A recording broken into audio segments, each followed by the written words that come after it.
Selamat siang.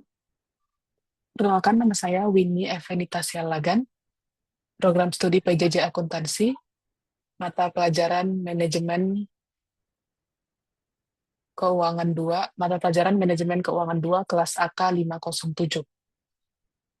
Pada kesempatan kali ini saya akan mempresentasikan tugas UAS atau ujian akhir semester saya, dan bertemakan evaluasi investasi, teknik dan strategi dalam perencanaan modal.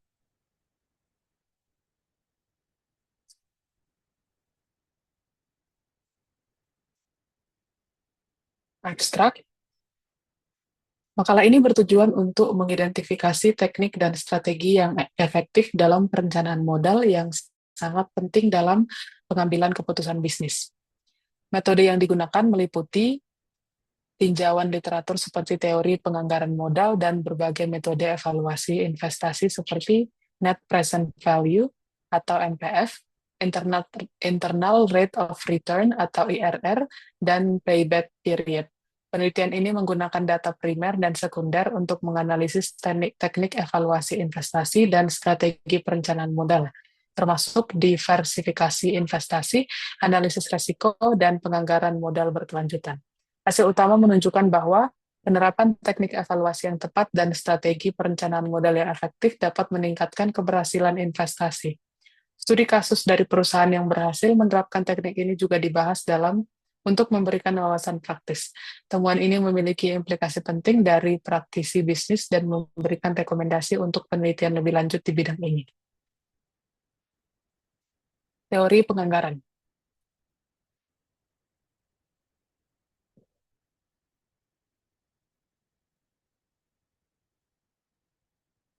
Teori penganggaran modal.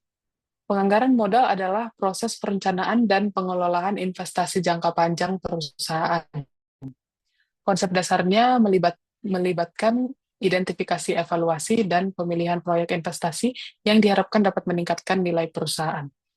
Proses ini mencakup analisis biaya dan manfaat dari setiap proyek, serta penilaian risiko yang terkait. Penganggaran modal membantu perusahaan menentukan proyek mana yang layak didanai dengan mempertimbangkan ketersediaan sumber daya dan tujuan strategis perusahaan. Metode evaluasi investasi. Dalam evaluasi investasi, terdapat beberapa metode umum yang digunakan untuk menilai kelayakan suatu proyek. Berikut adalah ulasan literatur tentang metode-metode tersebut. Metode evaluasi investasi. Teknik evaluasi investasi adalah proses penting dalam menentukan kelayakan proyek investasi. Beberapa teknik umum yang digunakan meliputi: satu, Net Present Value atau NPV. NPV adalah metode yang menghitung selisih antara nilai sekarang dari arus kas masuk dan nilai sekarang dari arus kas keluar suatu proyek. Cara menghitung NPV adalah dengan mendiskontokan arus kas masa depan ke nilai sekarang menggunakan tingkat diskonto yang rendah. Jika NPV positif, proyek dianggap layak karena diharapkan memberikan nilai tambah bagi perusahaan. Interpretasi hasil NPV membantu manajemen dalam membuat keputusan investasi yang lebih informatif. Yang kedua, Internal Rate of Return atau IRR. IRR adalah tingkat diskonto yang membuat NPV dari arus kas suatu proyek sama dengan nol. Keuntungan IRR adalah memberikan tingkat pengembalian yang diharapkan dari investasi, yang memudahkan perbandingan dengan biaya modal perusahaan. Namun kelemahan IRR adalah dapat memberikan hasil yang tidak konsisten jika arus kas proyek tidak konvensional atau jika ada beberapa IRR. Yang berikutnya, payback period. Payback period adalah waktu yang diperlukan untuk mengembalikan investasi awal dari arus kas masuk yang dihasilkan oleh proyek. Metode ini sederhana dan cepat, namun tidak mempertimbangkan nilai waktu dari uang dan arus kas setelah periode pengembalian. Payback period paling efektif digunakan sebagai alat penyaringan awal untuk proyek-proyek kecil atau ketika likuidasi menjadi prioritas utama. Strategi dalam perencanaan modal.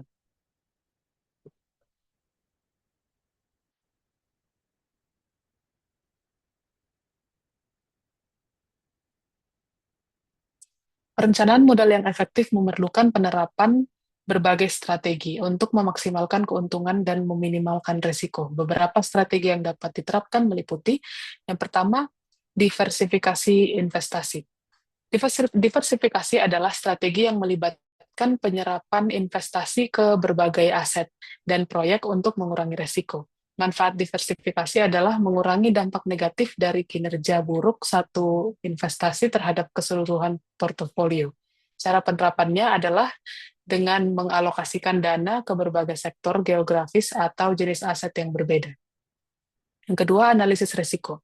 Analisis risiko adalah proses identifikasi, penilaian, dan pengelolaan risiko yang terkait dengan investasi. Pentingnya analisis risiko dalam pengambilan keputusan investasi adalah untuk memastikan bahwa perusahaan siap menghadapi ketidakpastian dan dapat mengambil tindakan mitigasi yang tepat. Teknik analisis risiko meliputi analisis sensitivitas, analisis skenario, dan simulasi Monte Carlo. Yang berikutnya, penganggaran modal berkelanjutan. Integrasi aspek berkelanjutan dalam penganggaran modal adalah penting untuk memastikan bahwa investasi tidak hanya menguntungkan secara finansial, tetapi juga berdampak positif terhadap lingkungan dan masyarakat. Penganggaran modal berkelanjutan melibatkan penilaian dampak lingkungan sosial dan tata kelola ESG dari proyek investasi. Ini membantu perusahaan dalam mencapai tujuan berkelanjutan jangka panjang dan meningkatkan reputasi perusahaan. Studi kasus. Dalam studi kasus ini, kita akan menganalisis PT XYZ, sebuah perusahaan manufaktur yang berhasil menerapkan teknik dan strategi evaluasi investasi dalam perencanaan model mereka. PT XYZ menghadapi tantangan dalam memilih proyek investasi yang dapat meningkatkan kapasitas produksi tanpa mengorbankan stabilitas keuangan. Untuk itu, mereka menggunakan berbagai teknik evaluasi investasi seperti net present value, internal rate of return, dan payback period, serta berbagai diversifikasi investasi dan analisis risiko. Hasil dari diskusi studi kasus tersebut, yang pertama, net present value. PT XYZ menggunakan net present value untuk mengevaluasi beberapa proyek potensial. Proyek yang dipilih memiliki NPV positif yang signifikan, menunjukkan bahwa proyek tersebut diharapkan memberikan nilai tambah bagi perusahaan.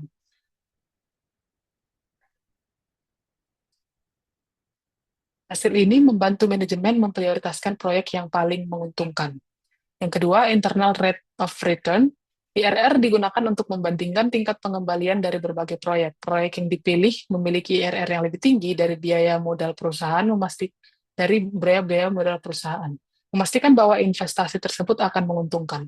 Namun, PT XYZ juga mempertimbangkan kelemahan IRR seperti kemungkinan hasil yang tidak konsisten dan menggunakan metode lain sebagai pelengkap. Yang ketiga, payback period. Metode payback period digunakan untuk menilai likuiditas proyek. Proyek yang memiliki periode pengembalian yang singkat memastikan bahwa investasi awal dapat dikembalikan dengan cepat. Ini penting bagi PT XYZ untuk menjaga arus kas yang sehat. Yang keempat, diversifikasi investasi. PT XYZ menerapkan strategi diversifikasi dengan mengalokasikan dana ke berbagai proyek di sektor yang berbeda. Ini membantu mengurangi risiko ke seluruh portofolio investasi mereka. Diversifikasi ini terbukti efektif karena ketika salah satu proyek mengalami penurunan kinerja, namun dampaknya terhadap keseluruhan portofolio dapat diminimalkan. Yang kelima, analisis risiko. PT XYZ melakukan analisis risiko yang mendalam untuk setiap proyek. Mereka menggunakan analisis sensitivitas dan analisis skenario untuk memahami potensi risiko dan dampaknya terhadap investasi. Dengan demikian, mereka dapat mengambil tindakan mitigasi yang tepat untuk mengurangi risiko tersebut. Yang keenam, penganggaran modal berkelanjutan. PT XYZ juga mengintegrasikan aspek berkelanjutan dalam penganggaran modal mereka. Mereka menilai dampak lingkungan sosial dari setiap proyek, memastikan bahwa investasi mereka tidak hanya menguntungkan secara finansial, tapi juga berkontribusi positif terhadap berkelanjutan perusahaan. Ini membantu meningkatkan reputasi perusahaan dan memenuhi harapan pemangku kepentingan. Jadi, hasil dari studi kasus PT Exeget menunjukkan bahwa penerapan teknik evaluasi investasi yang tepat dan strategi perencanaan modal yang efektif dapat meningkatkan keberhasilan investasi. Dengan menggunakan NPF, IRR, dan payback period, PT Exeget dapat memilih proyek yang paling menguntungkan dan liquid. Strategi diversifikasi dan analisis risiko membantu mengurangi risiko keseluruhan. Sementara penganggaran modal berkelanjutan memastikan bahwa investasi mereka berkontribusi positif terhadap keberlanjutan. Temuan ini memberikan wawasan praktis bagi perusahaan lain yang ingin meningkatkan proses evaluasi investasi mereka.